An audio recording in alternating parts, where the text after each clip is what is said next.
তবে কি ফের একবার ইউরো কাপ প্লেয়িং প্লেয়ার্সকে নিজেদের দলে আনতে চলেছে মোহনবাগান? মোহনবাগান ম্যানেজমেন্ট যেন থামতেই চাইছে না। শেষ মরশুমে একের পর এক বিদেশি প্লেয়ারকে দলে সই করিয়ে সবাইকে তাক লাগিয়ে দিয়েছিল তারা।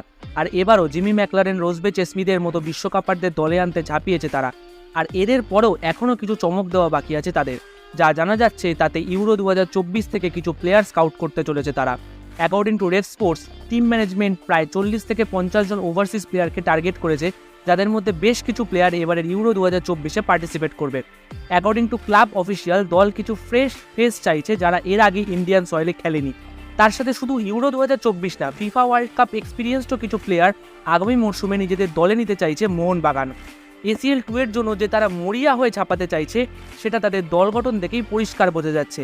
এবার 9 জুন থেকে 31 অগাস্ট অব্দি চলতে থাকা ট্রান্সফার উইন্ডোতে আর কোন বড় মাছদের নিজেদের জালে জড়াতে পারে তারা, সেটাই এখন